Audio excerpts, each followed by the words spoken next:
Díomh agus fáilte. Welcome everyone to Féile on Phobail's event this evening to mark Human Rights Day.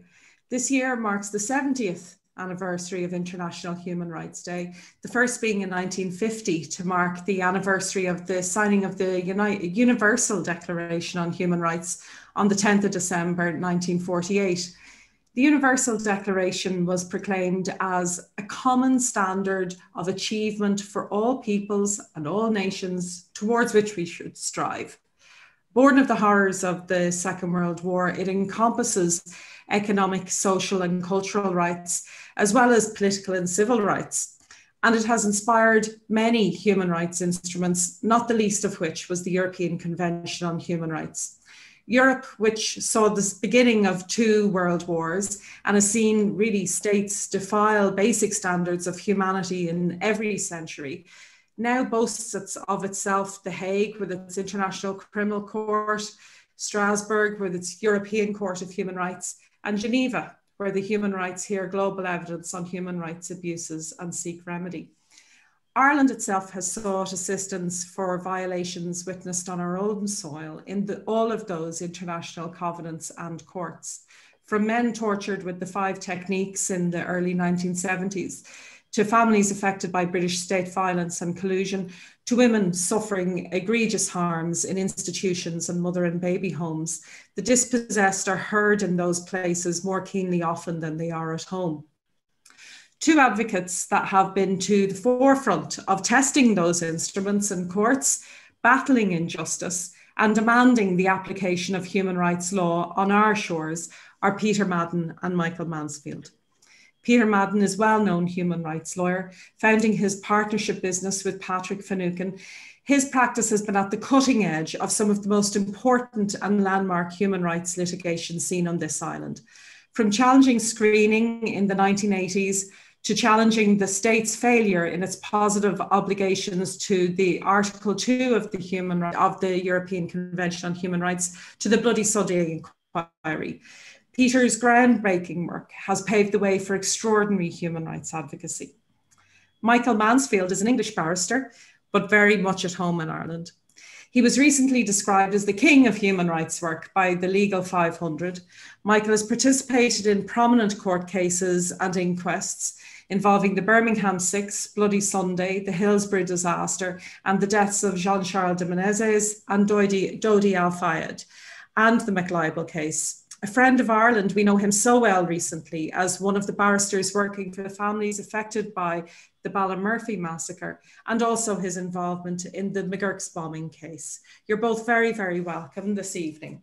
And I'm going to begin with both of you to go right back to the beginning and to ask a simple question that might be so easy to answer. And I'll start with Peter and ask, why law? What attracted you to law, but in particular, what attracted you to human rights law? Well, I suppose it was, watching what was going on in the 70s, I'm born from 69 right through the early and mid 70s in the jurisdiction, and there was no challenge to anything that was going on, any of the abuses and brutalities, mainly by the RUC and the British military. There were no challenges, no legal challenges. And, myself and Pat Finucane, we met, many times before we set up on our own to discuss that and to discuss, possible ways of challenging these abuses. We started up in 1979, and, these things that I mentioned were still going on. And we started out slowly. I mean, it was just the two of us at that time. And we just gradually grew in the sense that there was an awful lot of cases coming through, an awful lot of complaints coming through. Pat sort of pioneered a lot of the stuff in the courts and pioneered the European Convention cases in Strasbourg in the early 80s, mid 80s. And we sort of just went from there, and we got some results. Most of the time in domestic courts, we didn't get results, but we got the opportunity to put a case forward. So that sort of started it off, and when Pat was murdered, obviously, in relation to cases then, it was difficult. It was difficult to I suppose to realize what had happened, and try and recover in some way to that, and that was, in 1989. We were in partnership for 10 years, and it was just having to adapt to that. I suppose to get over it, to recover it, and then adapt. And then we sort of built up from then on with cases going on in the early 90s, right on through. I mean, we took a case in 1991 to the UN, Special Rapporteur against Torture. And we highlighted a number of cases of brutality in Castlereagh and presented them to the panel. There wasn't really an awful lot of publicity for things like that in those days because publicity was smothered in a lot of cases. But that was an interesting case in which the panel considered the cases, and I mean, there was no report, but we got the opportunity to present the case. We continued with cases to the European Court in Strasbourg, and many domestic cases alleging abuses, mainly in the prisons, police stations, and taken legal proceedings in those cases. So it was almost like a reaction to what was going on outside, out in the street, as to what was happening to people in their homes or in the street, and and from when we first started, myself and Pat, it was a reaction to that, and it just slowly built. So that's the start of things. That's how we started. Yourself, Michael. So you're not growing up in a conflict society, but in England, no. You're attracted to law. But what attracts you to human rights law as such? Well, it's very interesting listening to Peter, because my experience is the same, but not because there's a conflict in the street outside. And so what I wanted to say was, the answer to your question, why was I drawn to human rights law? Well, I wasn't. It didn't work like that. I mean, I'm relatively old as it goes. I've been around a long time. I started in 1967, so you can gauge how long. And the origins, really, for me, I wasn't a lawyer. I wasn't born into a legal family or a framework. I was born into a railway family. And I was going to be the apocryphal engine driver. Literally, my dad was a controller on the London North Eastern Railway, and he wanted me to have a career on the railways, British Railways, as it was then called. And so for me, it's been a different journey, but it is the experience outside of a different kind. I mean, this is very inauspicious. It's not about a didactic or a polemic. It's about stories that I remember that happened and impressed me to such an extent, they stayed with me and caused me to do what I'm actually still doing. And the first one, I mean, I don't want to sound too much like John Cleese in a shoebox, when I was a boy, but I was born during the Second World War, not the first, during the Second World War. And my father was working on the railways then, but because he had special duties to perform of an emergency kind, he was given emergency provisions for the family. It was just me at home. My brothers were serving abroad. And I was reminded of it the other day because people sometimes remember this. Bananas were very important, like gold dust. And my family were allowed, for the three of us, my mum, my father, and myself, we were allowed a few bananas every week, 3 or 4. You think, especially at the moment, what's going on, 3 or 4 bananas, okay. The thing was, I never got one. And so I said to I thought, what is it? You know, why don't I get one? Is there something about these bananas? My mother would take me to the area, it's part of North London suburb. And she said, you know, we're well off. I mean, we weren't particularly, but, you know, she said, compared to other people, we've got some food here. So we're going to give these bananas to other people. And she'd take me, she wouldn't let me go into the houses where she took the bananas. And I thought there must be something about this food that, you know, I wasn't that old. It started during the war, but it continued after the war. So as I was getting older, you know, I realized this whole thing went on. Because rationing existed after the war, and I don't it's only me who remembers all these things. However, what turned out was that was this imbuing me with a kind of social justice. That's what it was about. It was distribution of something to other people and being generous and caring. And in the end, you know, I understood why they did it, but it left quite a mark on me because, you know, and I still loved bananas. So it had an elongation. But there was another story conjoined with this. It's my mother again. When she learnt to drive a bit late on, and she had an old Ford Anglia. And my father was disabled through the First World War. And I tell this story because there it is in really emblazoned on my soul. I wasn't in the car, but she had a routine. Every Thursday, you know, goes to Sainsbury's, parks outside, nips in and gets what she wants. Old Sainsbury's, not the new hypermarket type. On this particular occasion, she was stopped by a police officer who accused her of parking between the studs of a pedestrian car, which was illegal. My mother was furious. She said, how dare that? She was summoned to court. And you know, there she was going to put up a fight. And she did. She defended herself. It got in the local press. She won. Why did she win? Because she was able to call my father as a Perry Mason style figure witness, came in and said, she would never do this. She is, you know, a very righteous woman, upstanding, believer in, as it happened, Margaret Thatcher a bit later, and all the rest, as well as God. I don't know whether they're related, but that, you know. And my mother used to say to me, listen, if they'll do that to me, if they'll lie over where I park the car, what on earth are they doing to everybody else? And I thought, yeah, you're right, you're right. And so in a way, she said, she called all policemen blue bottles after that. And she said, you know, never trust a man or a woman in uniform.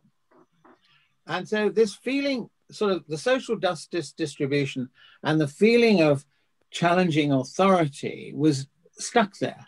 And so when I saw a series of films called The Defenders that came out of America in the early days, I thought, yeah, that's it. That doing that job of defending and articulating in cases that had an issue of social justice, I thought that brings it together.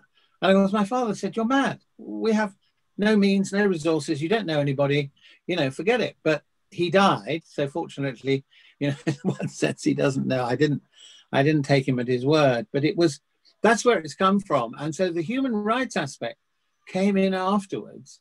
So the cases I was doing, actually, I found myself, a bit like Topsy, it grew. I found myself in the human rights arena surreptitiously, almost through the back door, without realizing that the work I was doing actually came within the convention. So, you know, that's the sort of potted history, if you like.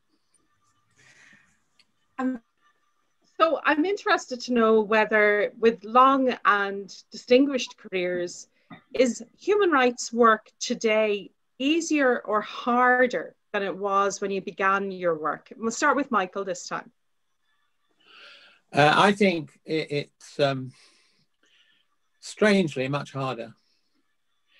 And really, one of the points I wanted to make today in commemoration, as it will be broadcast on Human Rights Day, is the parlous state in which, you know, we're all living as well as working, particularly as lawyers. The parlous state is that I think we are regressing rapidly. And that is dominated by a political atmosphere of hostility, the very word used towards potential refugees, we have an environment of hostility to human rights, being blamed for all kinds of shortcomings, as well as the lawyers who practice human rights. And of course, Peter's got, I'm sure, lots to say about Pat Finucane. And I'm reminded of it because, of course, politicians had a role to play then. A certain junior minister and his observations about certain lawyers in the north of Ireland, just as we have a Home Secretary now criticizing activist lawyers. So, yes. And without wishing to withdraw the comments made despite a petition very largely supported by a huge number of people, lawyers and judges and so on, that she should withdraw these remarks. She hasn't. Neither has Boris. In other words, they're proud of the fact they can slag them off because they think that the tabloids and others will support them in their view of what lawyers are. Well, I find, that's only a small part of it. But then you turn away and you look at what actually is going on. And I think that the reason it's worse now is we are living in what Hailsham of all people said is an elective dictatorship. That's what we've got. There is no accountability, no proper accountability. And you've got a prime minister who absolutely does not care because he believes he can just do what he wants. And we had all that over the Article 50 triggering. We had it all over prorogation. We've now got it on, it's today, the Internal Market Bill. And I see this as a human rights issue because it was part of Good Friday, the agreement that he signed up to. What was he thinking of? Was he thinking of signing up to it because he wasn't really going to carry it through? It's a bargaining counter, the actual agreement vis-a-vis the border in the north, which is what he's been doing today. And now he's saying, oh, well, I won't enact those clauses in the Internal Market Bill, despite the fact his own party stood up and said it's in violation. Yeah. It's so bad now that ministers are prepared, which they would not have done, even under Margaret Thatcher, they would not have gone this far, which is we can get away with saying it's illegal. That'll be all right. We'll paper it over. Or actually, we're not going to really use these powers. So I think that's why I think that we're in a parlous state now and trying to fight government in the courts. I just make this as a sort of postscript to this, is you need to look at what's happening today, well, a week ago.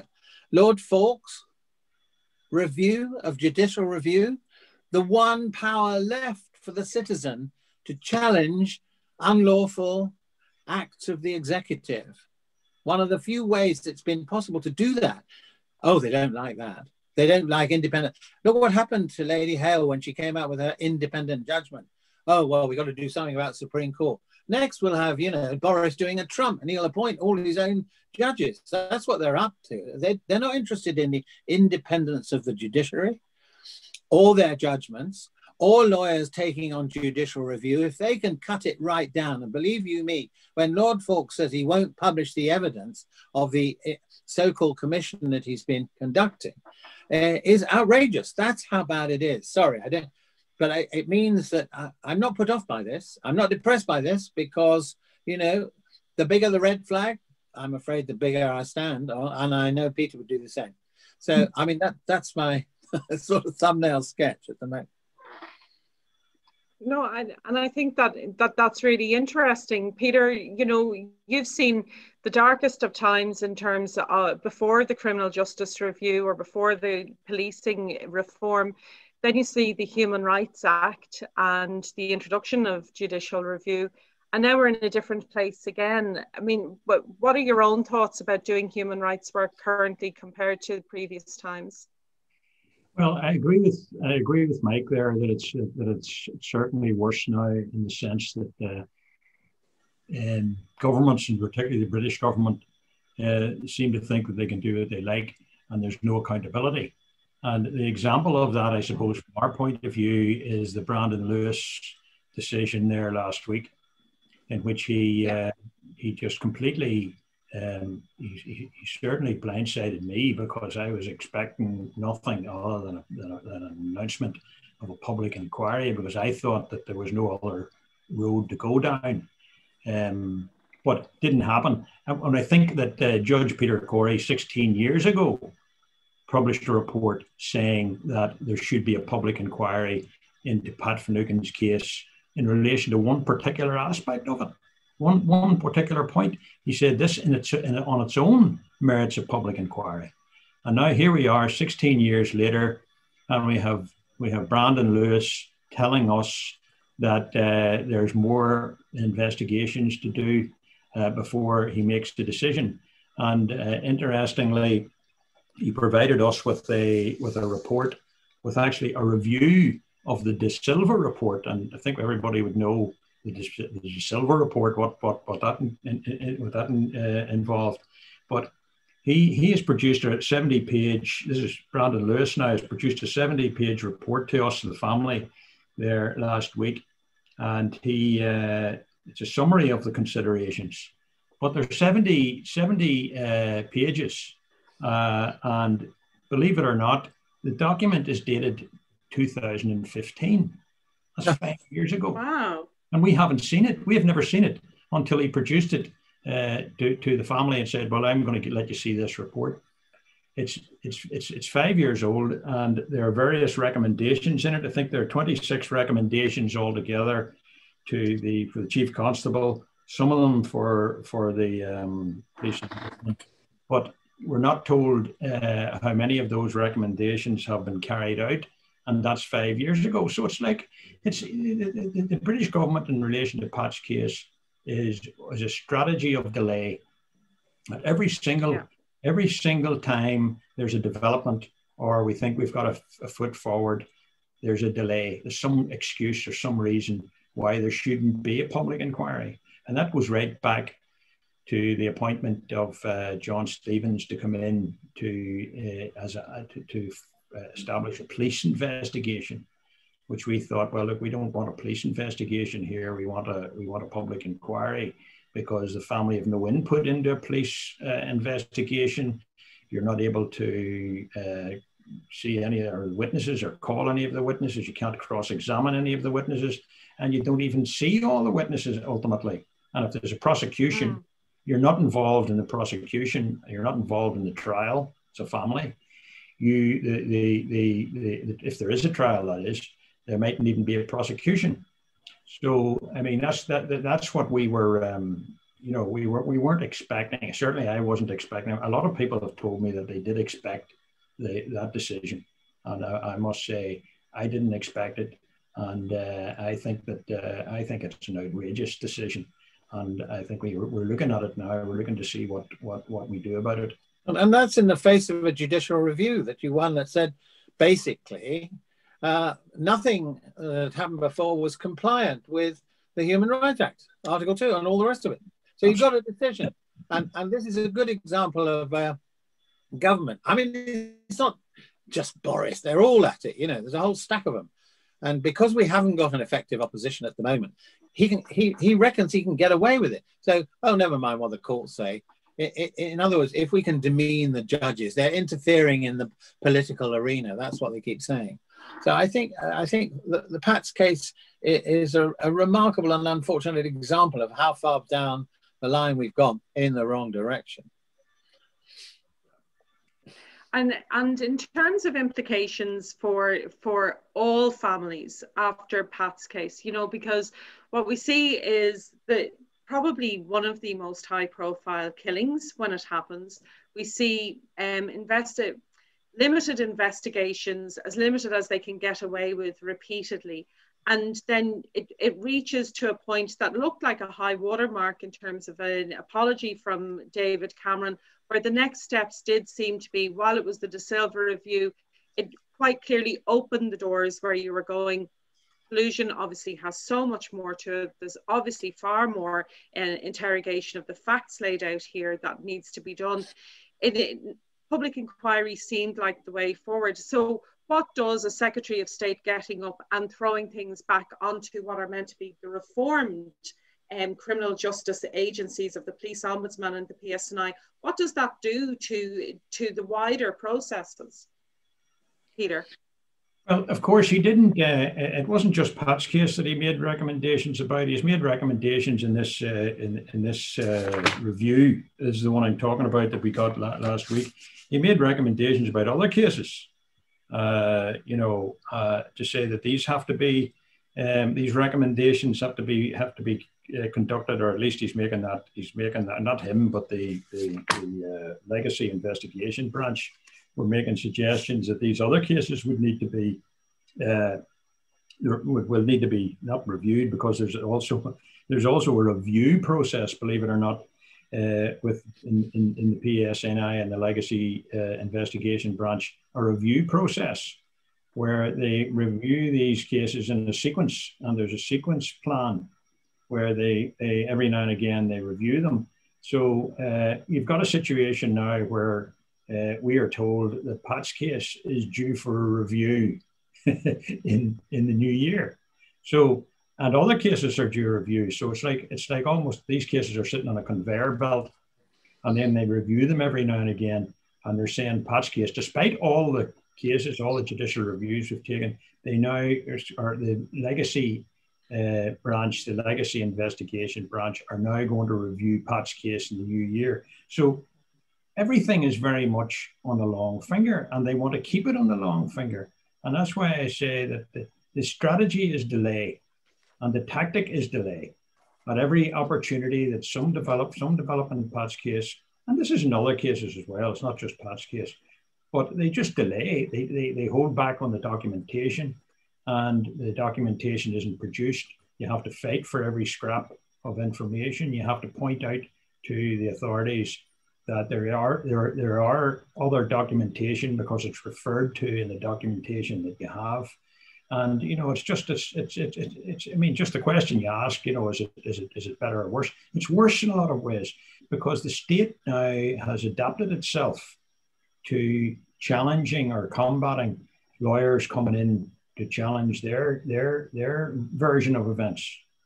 And this is what's happening now. And as Mike says, they're now purporting to have reviews into judicial review, which I took part in a discussion about judicial review. Lord Fuchs is conducting a review in judicial review. And then the latest there the other day was the Human Rights Act, the convention. They want to do a whole review on the convention. In other words, let's get rid of judicial review. Let's cut it down at least. Let's dilute judicial review.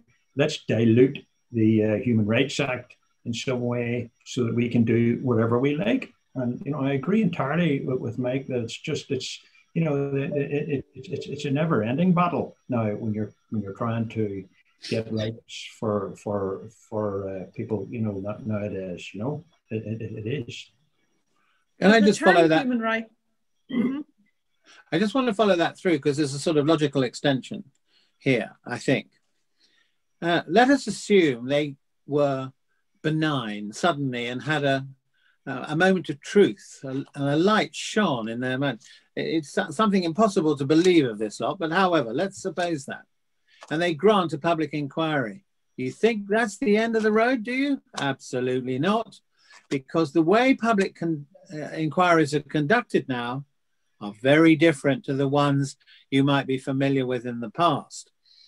Now, an epitome of a good one for me was the Lawrence inquiry. Bloody Sunday, you all know about, but the Lawrence inquiry preceded that, where, a High Court judge did an amazing job in a fairly short space of time. And he called out what had gone wrong. He described what had gone wrong. The institutional racism. I don't think anybody at the start ever thought that would be the conclusion, but it was. And he indicated where the fault lines were, 70-odd recommendations. Now, you won't get that again.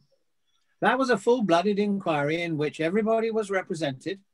You were able to ask, and I know Peter, because he was at the same meeting as me the other day, you've got to be able to ask questions. It's my mother's point. You've got to be able to ask questions, not behind closed doors and all the rest of it, in public. So there's public transparency, which happened in the Lawrence inquiry.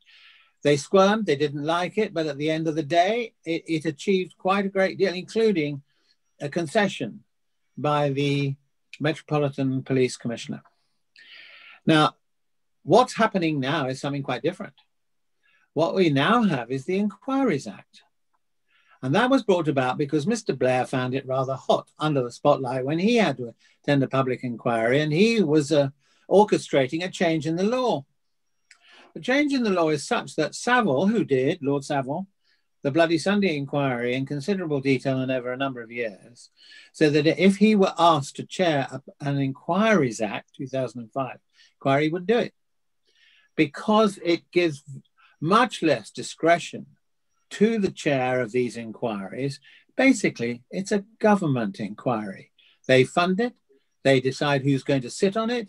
They also have a power over what evidence is produced, disclosure, and the rest. And when you get the Inquiries Act these days, it's run by the chair, it's run by counsel who are appointed to assist the chair, and very rarely do anyone else get a chance to ask a question. Now, that's not the inquiry of the old. So, as they say about Greeks, be careful what you ask for here, because I'm not suggesting Peter shouldn't continue asking, but I'm just giving a warning here that that's why it's so bad. They want control over every aspect of our, well, pseudo-democracy, in the sense that, Helsham was right. That's what we've got now. We've got an elective dictatorship. And I'm afraid I go back to that because, that's why the Internal Market Bill was intended. If it goes through in the version that they were intending, it would have clauses which would prevent you challenging it. I mean, it's unheard of. And he doesn't care if, there's bullying in the Home Office. Oh, we're not doing anything about that. And if somebody breaks the rules, drives to Durham, we're not doing anything about that. And advisors drop off and they resign. Oh, well, we don't. This is somebody who is cocooned himself in his own self-righteousness and the belief that if he comes up with one-liners, get it done, that the whole nation will fall behind him. Well, I think, hopefully, some people may now have seen through how paper-thin the whole thing has been. But unfortunately, I don't see an alternative rising up to take over the sort of principles that Peter and I have been talking about.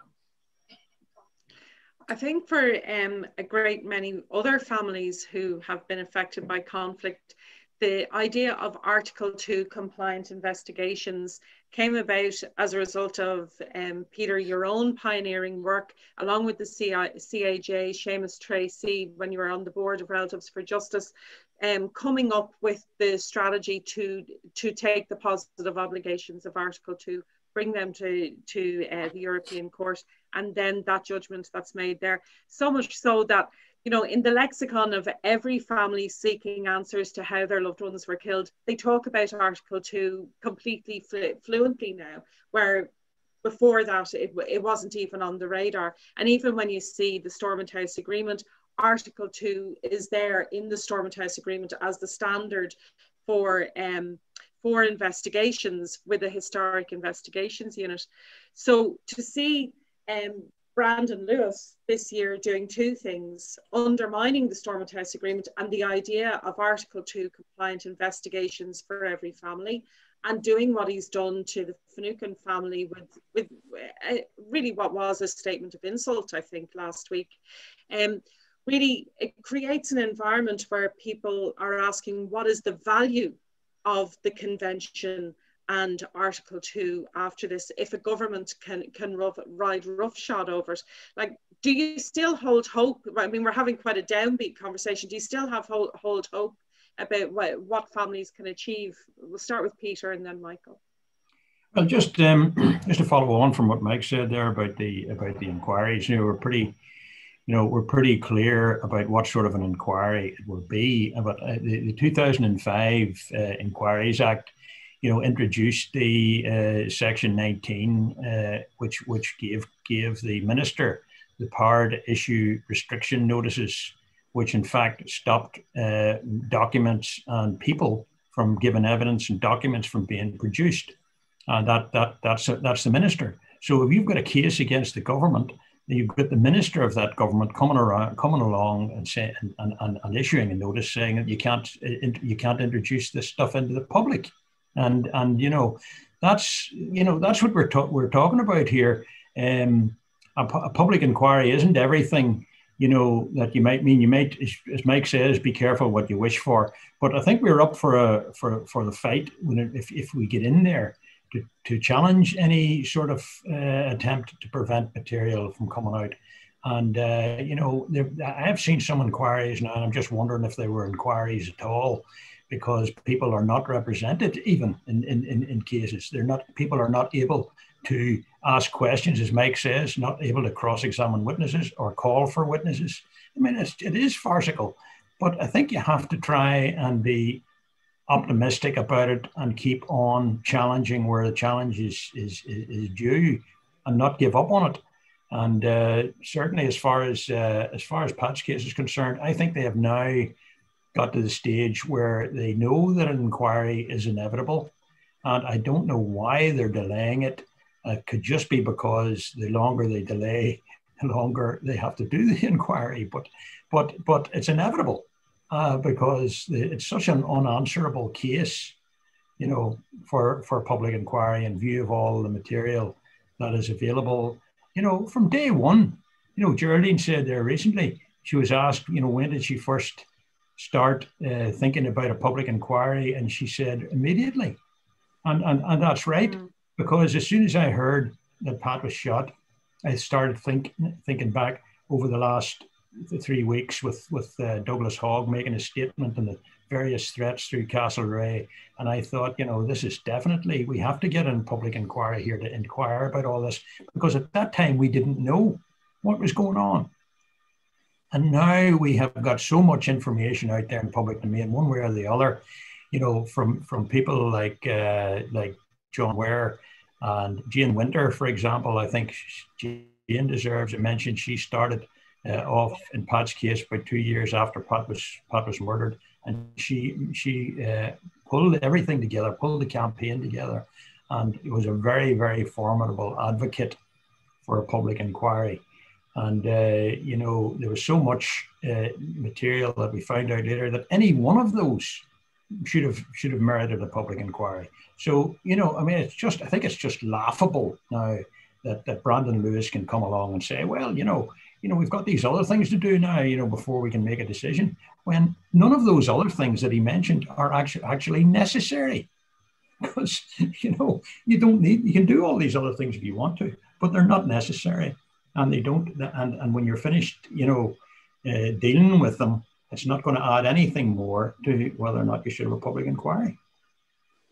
So that's where we are. Yeah, I think that's true. And Mike, you've been involved with Murphy and McGurk's more recently, and those two processes are completely framed by Article 2. Yes, I mean, as I'm involved, and there are certain rules applicable to barristers and non-solicitors, I can't make any comment about either of the two. But what I would like to say, and I was going to pick out inquests, I think there has been a change for the better with the incorporation of Article 2 into inquests. So, for example, another one which I was involved in, I am allowed to talk about it, is Hillsborough. I mean, that was a remarkable, absolutely remarkable, and one of the most historic sort of, if you like, judicial processes that I've been involved in. I've been involved in a few. But to watch what happened there under the auspices of a High Court judge who was very strict in one sense, but also very clear, and he facilitated a genuine inquiry in a sense, and we all were represented, all the families, we were allowed to ask questions, and he kept a tight rein on it, including on me and all the rest of it. I know I get a bit out of hand. That's fine, but he did a grand job. And the jury came back with across the board in favor of the families. Now, what I was going to say was that it's not just inquests have improved, and we're now getting quite remarkable opportunities in inquests. There are others I can name, but because I'm involved, I can't actually speak about them more than the fact that there are others in the pipeline where there are going to be some intriguing inquiries which do challenge government. And there's no possibility. The changes are very recent. Of course, they could repeal them all, but I don't think that's going to happen. So there's an area where there's a great deal of positivity. But the other background factor is, it's a bit of a downbeat message, but actually behind all of it, and, you know, in a sense, this follows on from what Peter's saying, I've found from the early days, I don't know, late 70s onwards, what has happened has been, which didn't happen in the previous period, but it's coming to fruition now, in a sense, that families, victims, have a collectivity and a solidarity, which when I first started, this sort of campaigning, this sort of collectivity didn't exist. And individual defendants and families just put up with whatever they got and so on. So in a sense, that was difficult for them. But gradually, the Black community, the Irish community, they came together because they saw, as the Lawrences came over to help Bloody Sunday came across to help Hillsborough, they realized that in each case, there was a pattern of oppression. There was a pattern of dismissal, a pattern of rejection, in which most people would probably say, oh, well, they'd retreat, give up maybe, and think, well, you know, life's too short, can't be bothered to come. But no. At the heart of all of these cases was a caucus of families who would never give up, because they knew the one way you win is to persist and persevere and outlive. And you can do that easily these days because politicians are coming and going, quicker than sandwiches. I mean, that's fine. So they don't have the continuity. Now, the power has returned to the people. The fact that the vehicles they can use and the tools that they can pick up are not readily available. You have to fight. It becomes a political battle. And the only way things are going to get changed is when, you know, politics, I put it generally, wake up to the fact that communities have a strength that they probably never felt they had before. And I feel, well, not empowered, but I feel enlivened by the fact that people aren't put off by this, and that therefore they're not going to take no for an answer. And they're going to join together, going to ask the question, they're going to go on until they achieve and they shame authority into, and I hope it happens in Pat's case, they are eventually shamed into having to hold a proper inquiry, not a newfangled one. So I have hope because of the way people have risen together and stuck together. So I think at the moment, obviously in the middle of a pandemic, one could be, I suppose, very downbeat. But the fact is, even in the middle of a pandemic, I don't agree with them. But there are all these people out there demonstrating, saying it's a hoax. We haven't got a pandemic, and I have a right to say that. Oh yes, okay. I don't agree with it, but that's the extent to which that wouldn't have happened before. People have now found a voice and a strength, even though they're themselves in straitened circumstances. They may not have a job, they may not have a room, they may not have a bright future, but they're not going to put up with it. And you can see it every day. There's this resilience, which I think is, for us lawyers anyway, it gives me strength. I'm not sure I could do what they're doing, but I can be fed by that. I can see. Yeah, I think that's. Sorry, Andrée. I just want to make one short point that this is now going into the second generation now. That when people who are fighting and they find it and they get tired, they don't stop fighting. But the second generation, the new generation coming through, takes up the cudgel there, and you can see that in many cases, many families, where young generation, the younger, the children, even the grandchildren now, are continuing the fight because they get the documentation, they read the documentation, and they pursue it. And in Pat's case, you have Michael and Catherine and John taking that up and helping Geraldine push that through and picking up all the issues and pushing it. So it's a second generation. So it'll never go away really until you get justice, you know, you know, everybody knows in most cases what justice is, and people know that you have to fight for it. You know, it's not going to be handed to you because the state and states have too much to hide in relation to a lot of cases, and you really have to just keep pursuing it. Yeah, and that's just a short point there about, you know, into the next generation.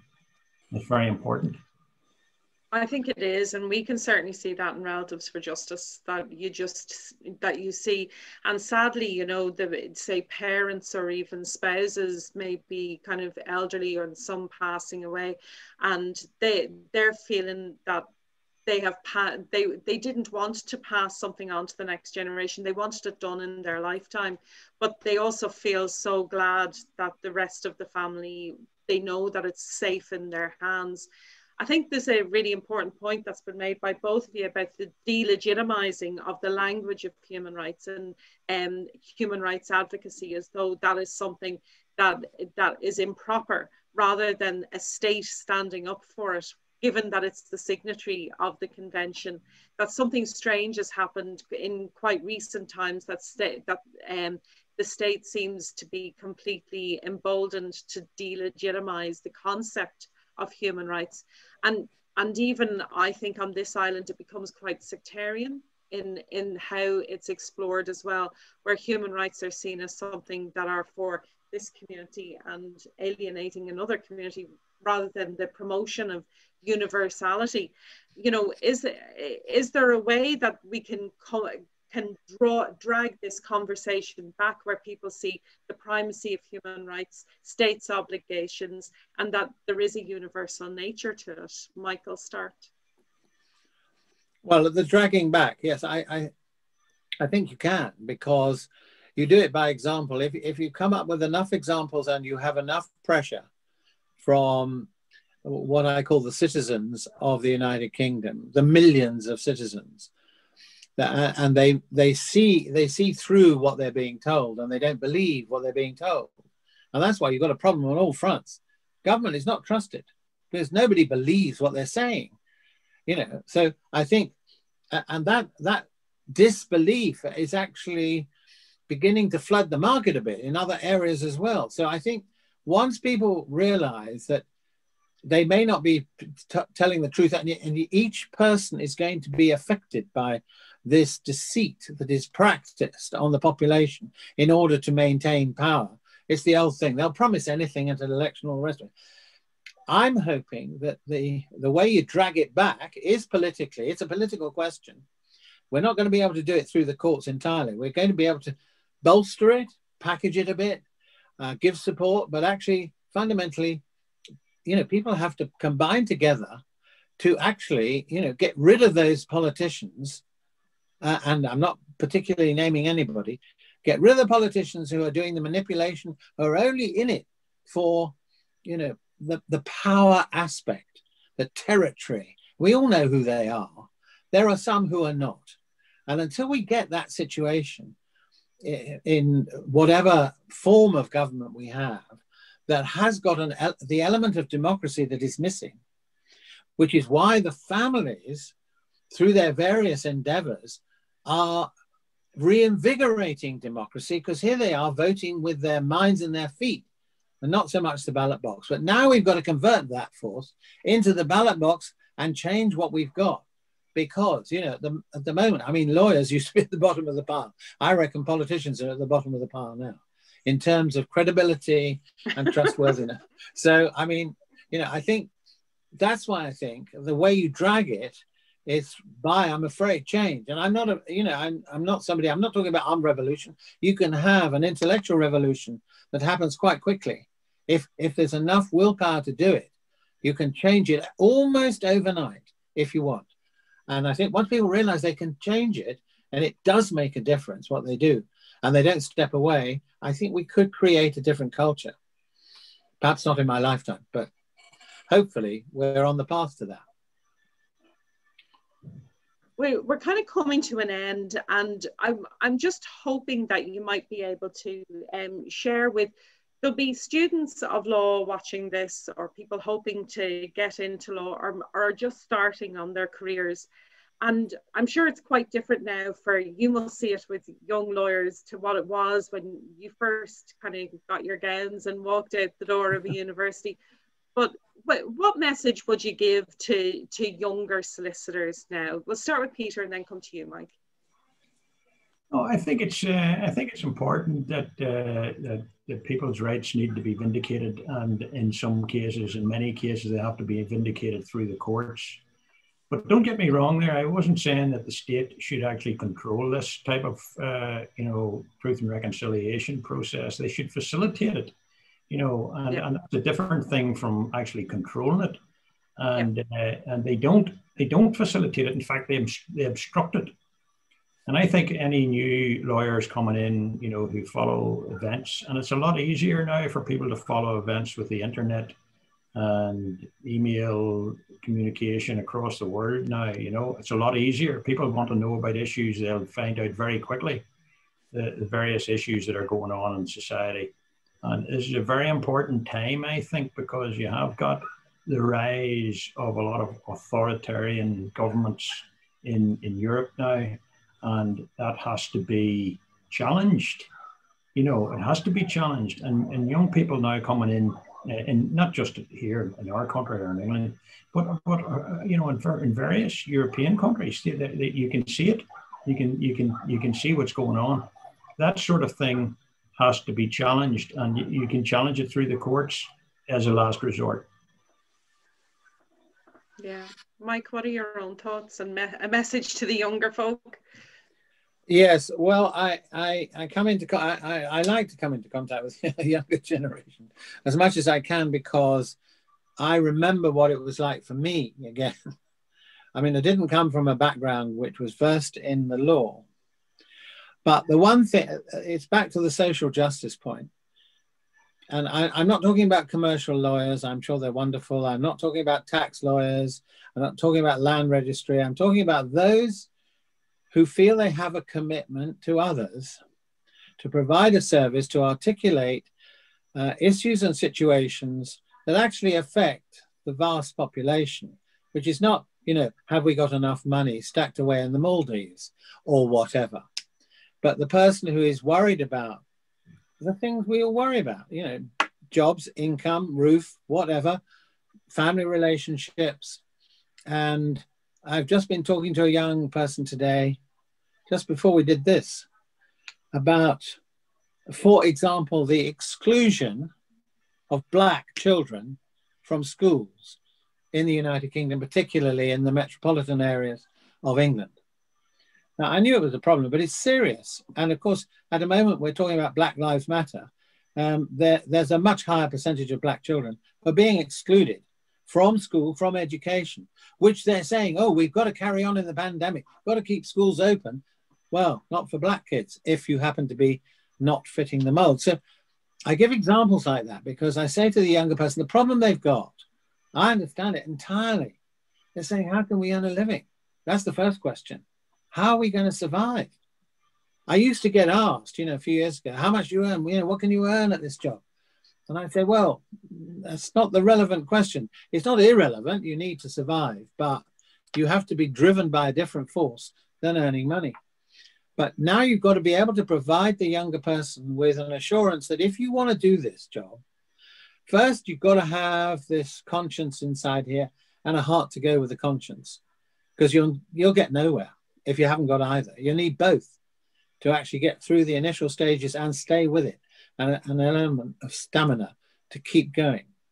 However, if you've got those two, how do you survive in an economic climate where there have been 40% reductions in public funding for cases and so on, civil cases, and a reduction on the crime side as well, and lawyers are leaving the profession? Well, what I find heartening, and this is a positive thing, is yes, public funding has reduced. We're fighting, try and keep legal aid back on the tracks. Hugely difficult. They won't even spend the money on court buildings, never mind cases.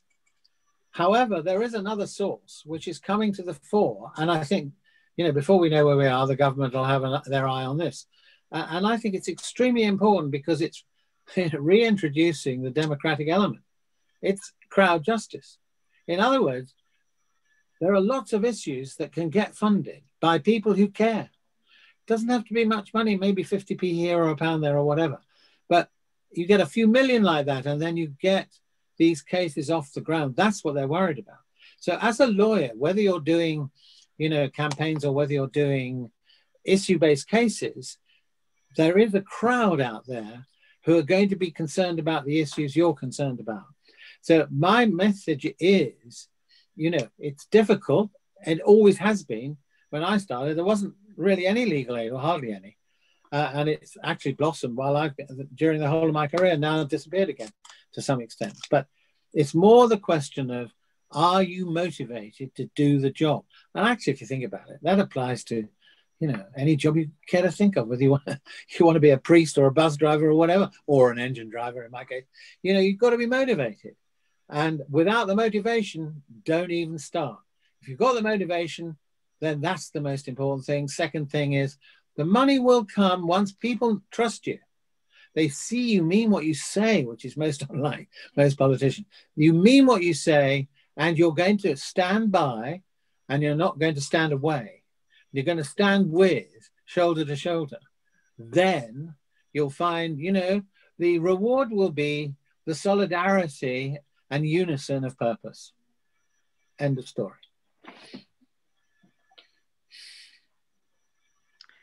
Well, I think there's no better way to finish up on this, you know, as we celebrate Human Rights Day, as we remember those who've gone before, the human rights defenders like Claire Riley, like Patrick Finucane, like Raymond Murray, people who stood up when they were needed and stood by people who needed it most.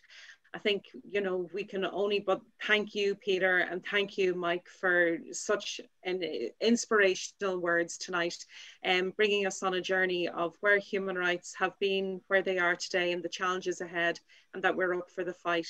So many, many thanks, and Gura Mila Maya give. Pleasure. Good. Thanks.